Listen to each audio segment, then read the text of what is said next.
I'm Ken Bailey, and we are in the middle of our attempt to try and understand what Jesus says about himself. We know that we learn lots about who Jesus is by looking at the titles which he has in the New Testament, and we also learn a lot about who he is by looking at the things he does. As we've noticed in our previous studies, this is called ontological Christology and functional Christology. But in this series, we're trying to see how Jesus takes texts from the Old Testament, retells them with himself at the center, and in the process tells us something important about who he is. We've looked at his inaugural sermon in Luke 4, where he gives us very important statements about who he is, and now we're looking at the 23rd Psalm with the idea before us that Jesus has taken images from the 23rd Psalm, turned them into stories, and created the 3 stories or the 2 stories of Luke 15. And that in the process we can see the mind of our Lord at work as a very sophisticated theologian. Indeed, this is the way I see our Lord.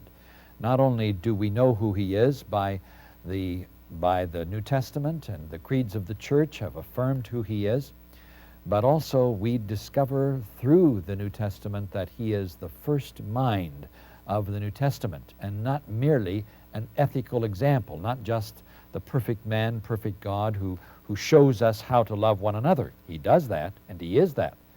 But also he is a very, very bright theologian. We could call him a world-class theologian.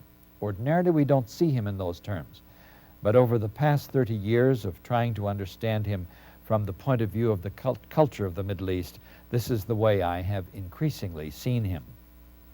We are in the middle now of our trying to understand the 23rd Psalm from the point of view of the culture of the Middle East. And in our last study, we discovered that the shepherd has a lost sheep in the 23rd Psalm, and the shepherd goes after that sheep, not because he loves the sheep, although that may be implied, but for his own namesake. That is loud and clear, and is the main emphasis of why the shepherd does it. So the next phrase that we find here is the well-known phrase, "Even though I walk through the valley of deep darkness, I fear no evil." The word in Hebrew can be translated deep darkness or the valley of the shadow of death. Our earlier translations use the phrase the shadow of death, and that's no problem. We don't have very many valleys like that in the Middle East, in the Holy Land, but there are some. And what the valleys mean is that, what the words mean is that the valley is so deep that even in the noonday, when you walk through those valleys, it's almost dark because of how deep the valley is. And of course, enemies can easily trick you. They can easily catch you. They can throw stones or fire at you with their bows and arrows from the top, because it's a dangerous place through which you walk. And thereby the language rings both ways. It's a valley of deep darkness, and also it's the valley of the shadow of death. I fear no evil, for thou art with me. Thy rod and thy staff. How come two? Well, our Middle Eastern shepherd, the classical shepherd, carries 2 instruments. One is he digs up a small, usually nut tree, like maybe a hickory nut or something like that, walnut, a small tree, and he digs up the roots along with the tree. He then shaves off those roots and lets the thing dry, and of course that root cluster down at the bottom is as hard as a rock. He then drills a few holes and drives in some heavy pieces of metal, some great big pieces of iron rod or some large wrought iron nails. The thing becomes a club that is so heavy and so hard that he is able to kill anything with it. He can kill, in the 1st century, the shepherd, the time of David, the shepherd had to fight lions, there were leopards, wild pigs, hyenas, wolves, bears, all kinds of wild animals, most of which are gone now, but they were certainly a danger for the sheep in the days of the writing of the 23rd Psalm. The rod, which protects me from my enemies, and the staff. The staff was a much lighter stick made out of willow or bamboo or something like that. Sometimes it had a crook on the end, And this is what the shepherd would use to guide particularly the young lambs. If one falls into the stream, he'll fish it out with that. If a young lamb is given birth to and in the flock the mother can't find its young lamb, why the shepherd doesn't want to pick the lamb up, because then his touching it, it might smell of human being, and the sheep, the ewe, might reject the child, the young lamb, because of that. So he sort of moves the young lamb by pushing it or pulling it with this shepherd's staff. They both comfort me. One protects me from dangers. The other helps me get along, guides me in the path of life. And so they're both very, very rich images. But then, as I'm sure you know the 23rd Psalm, suddenly the imagery shifts.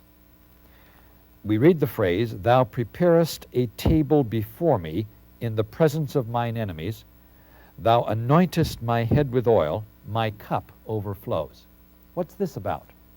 Some people have tried to argue that this is also the story of a shepherd, and that this is the shepherd on the tableland on the top of the mountain.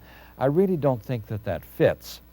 And I think what is happening here is that suddenly the imagery shifts, and we move from the shepherd and his sheep out in the countryside to a host and his guest at a banquet.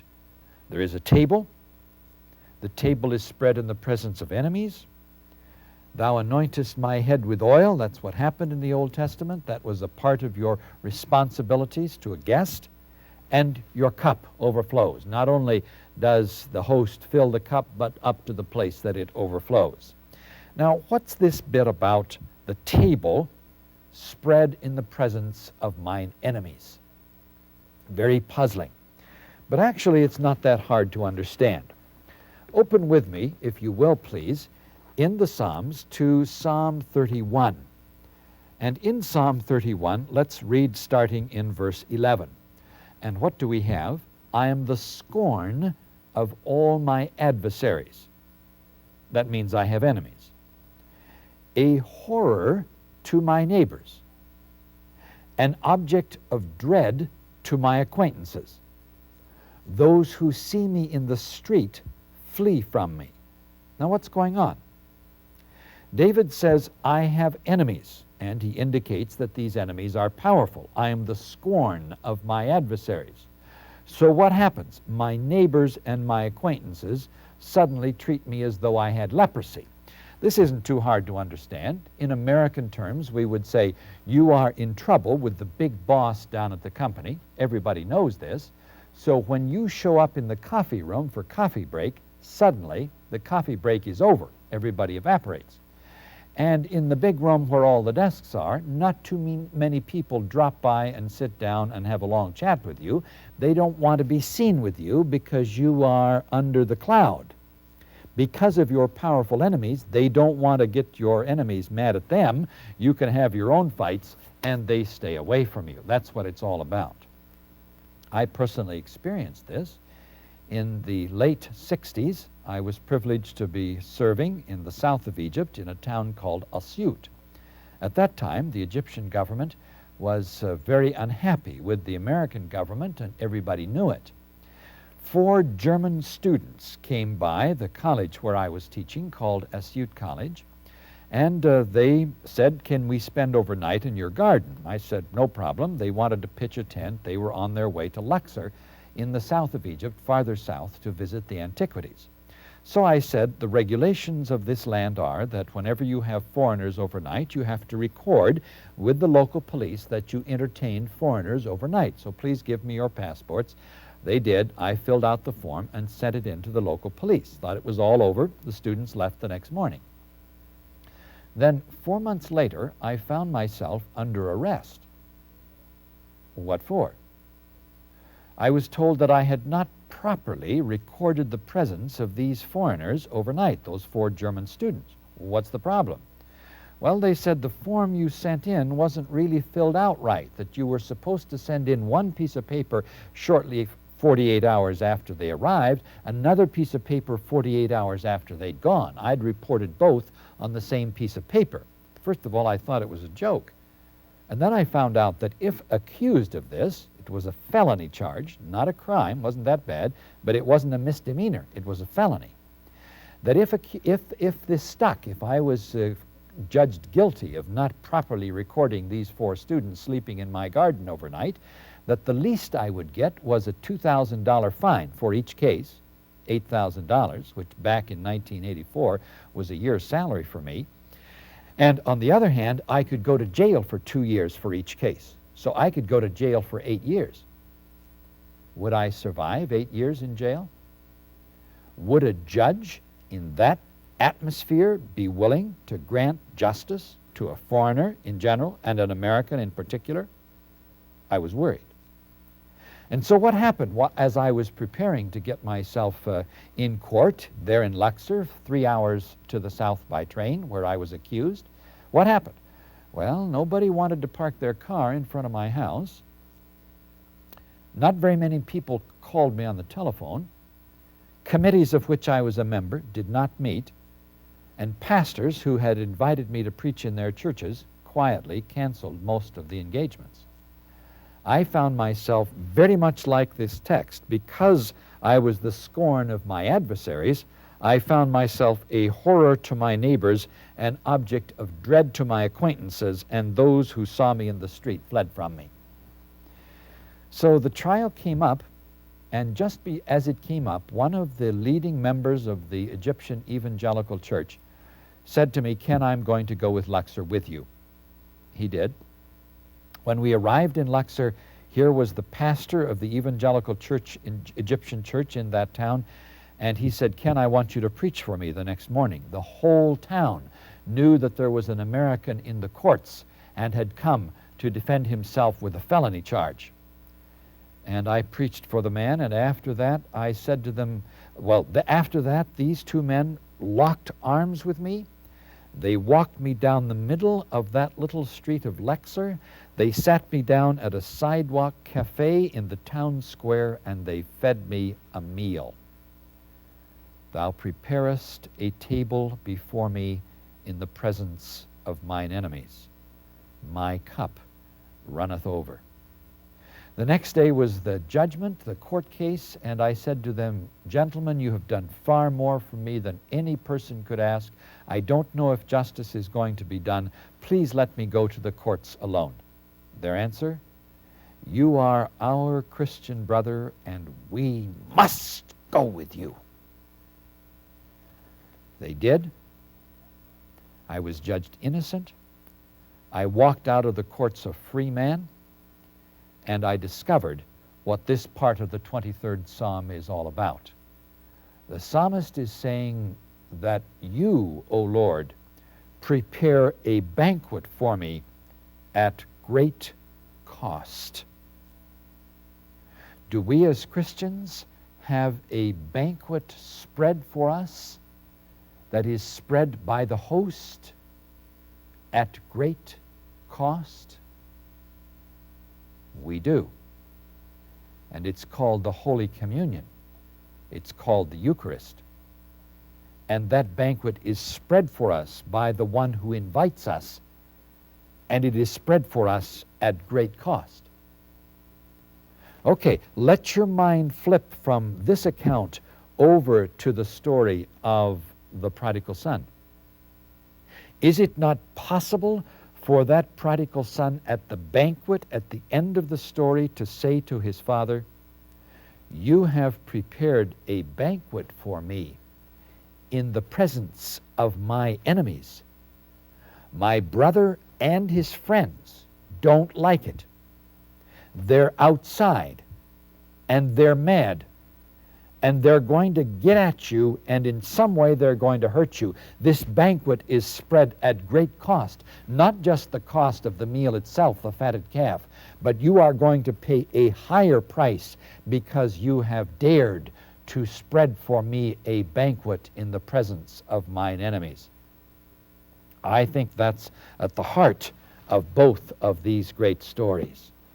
And please notice that Paul in 1 Corinthians chapter 10, in verse 21, talks about the Holy Communion, and he talks about the table and the cup. Before that, he's talked about the bread and the cup. But here he talks about the table and the cup. And why does he say this peculiar phrase, the table and the cup? Up in verses 16 and 17, he uses the bread and the cup. Why? Because I think Paul himself is borrowing vocabulary right out of the 23rd Psalm, because the theology of the deepest meaning of the Lord's table, the Eucharist, the Holy Communion, whatever you choose to call it, starts in the story of the 23rd Psalm. And I think that this is the heart of what Jesus is talking about in his great parable of the prodigal son. But first of all, we must finish the 23rd Psalm. We then find surely goodness and mercy. Goodness is a great Hebrew word, tov, which means the blessing of God, and mercy, which is the great word chesed, which really means covenant faithfulness. It means God's grace. This word translates into the word grace in the New Testament, which means that God gives to us a gift which we don't earn and which we don't deserve. He gives to us freely of his love. And that word shows up here also. He gives us his covenant faithfulness. Because of his covenant, he is faithful with us.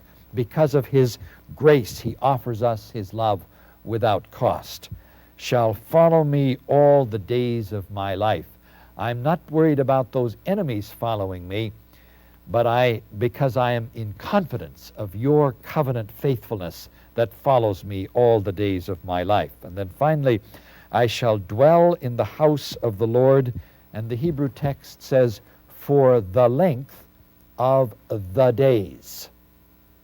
Now, does this mean God's days, or does it mean our days? You can read it either way. If we understand it to mean God's days, for the length of the days, of course God's days are forever. And so the King James translators were perfectly legitimate as they translated this, I will dwell in the house of the Lord forever. Or does it mean our days? If that means that, then it means all of my days I will find myself dwelling in the house of the Lord. Irrespective of which way you read it, or perhaps the psalmist means both, irrespective of that, for the length of the days at least means the days of my life. Does that mean I get a cot and move into the sanctuary? Move into the temple? Is David going to give up living at home and suddenly he decides he's going to sleep and do his cooking and his eating there in the temple of God? Of course not. What does it mean then? Well, at least it means that he senses that he is in the temple of God wherever he goes.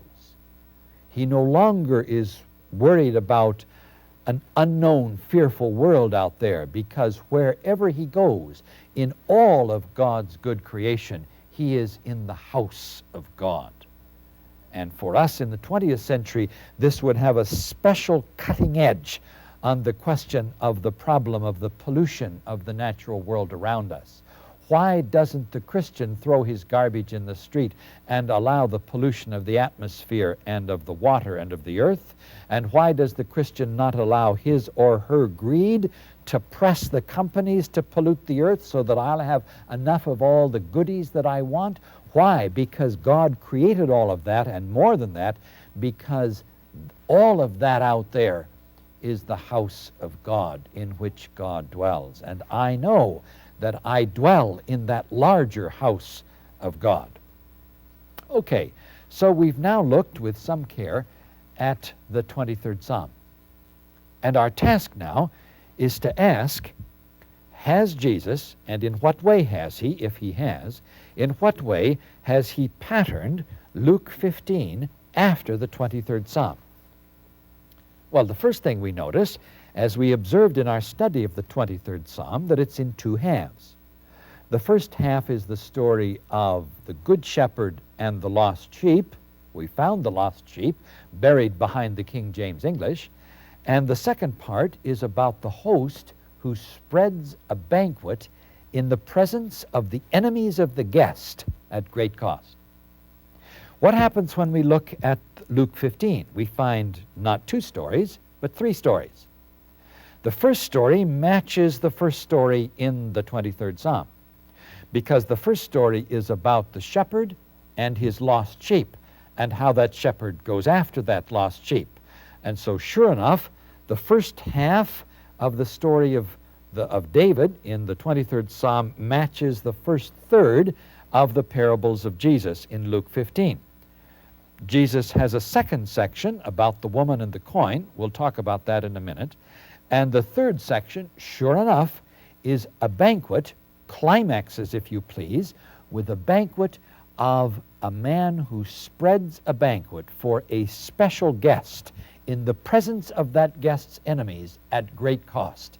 And that's how the 23rd Psalm ends. That's how it concludes in its second half.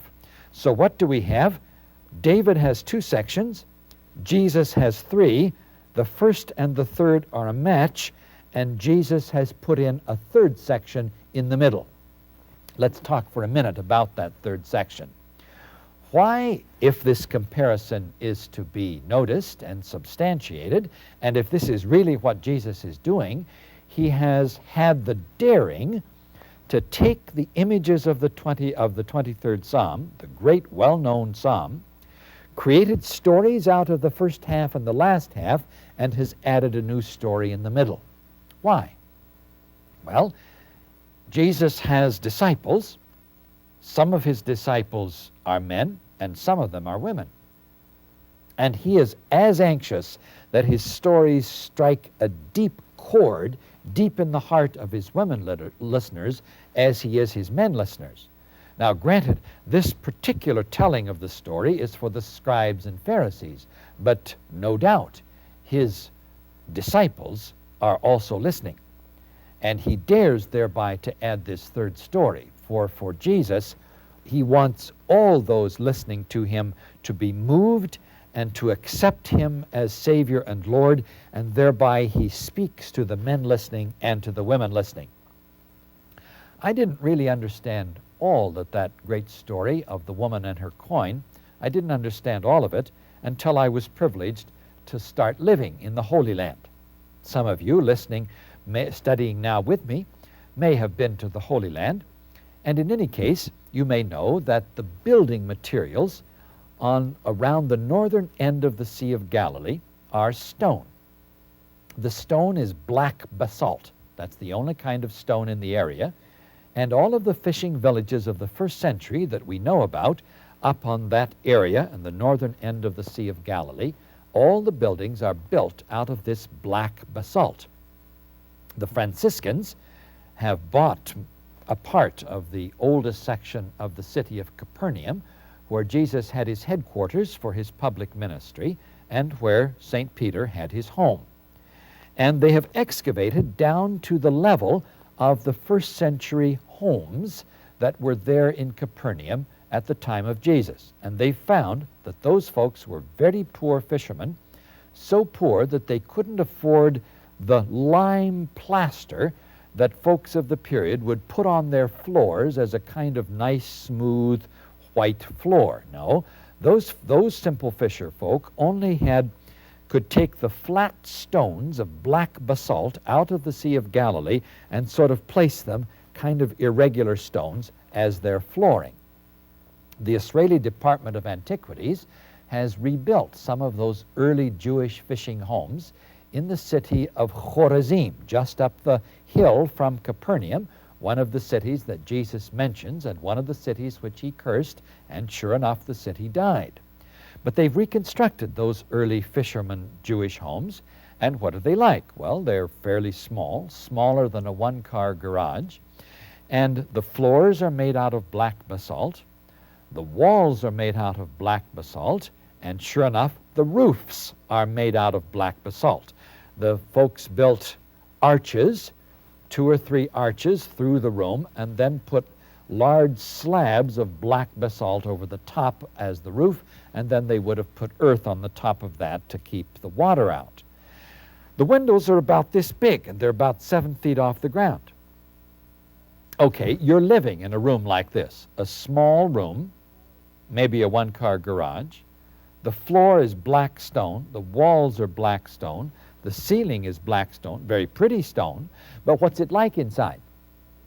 It's dark. And inside, the windows are this big and they're 7 feet off the ground. It is not any wonder that Jesus in the parable says that the woman lights a lamp and she searches diligently as she looks for that coin. Now, we now have two great clear symbols of the price that the person has to pay to find that something that is lost. And we have that symbol loud and clear in the first story where the shepherd pays a price to go after that sheep. The shepherd pays a price. The banquet which they celebrate at the end is in celebration of the cost which the shepherd pays to find his sheep. And the woman, when she brings her friends in to have a little party, she is not only celebrating the coin which she has found, but her neighbors know that she has paid a price for the finding of that coin. And the story of how the father in the last story humiliated himself in the presence of the village, running down the village road to welcome his son home, is known in the village as the people in the village come together to celebrate in the banquet offered at great cost, the cost of running down the road for the younger servant, and as the story develops, the great public humiliation which the father has to endure as his older son decides to have a public fight with him and to quarrel with him in the courtyard of the house with 200 guests present. We know there are at least that many people there because the father has butchered a calf, and the calf has to be eaten that night. They have no way to preserve the meat. So now we're ready to ask the question of the more precise details as to where we find these two very tightly come together. The first point where we find this comparison is the shepherd who opens both scenes. We've always noticed that the shepherd is the beginning of the first half of the stories which occur in the 23rd Psalm. And we also notice loudly and clearly that the shepherd is the one who opens the stories in the 15th chapter of Luke. And who is that shepherd? Well, we can say Jesus, in a sense, is talking about his audience because he says, which one of you, if he loses one of his sheep?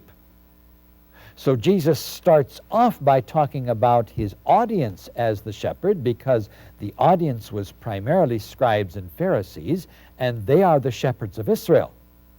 But very quickly, the image shifts because we go from the bad shepherd who loses his sheep to the good shepherd who goes after them. And there is no doubt Jesus is talking about himself.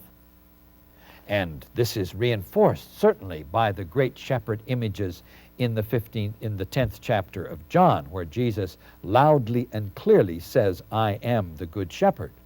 What is Jesus saying in Luke 15? He's saying, you Pharisees have lost your sheep, and it's your fault. And I have gone after them and found them, and you come griping, and I can't believe it. I'm doing your work for you.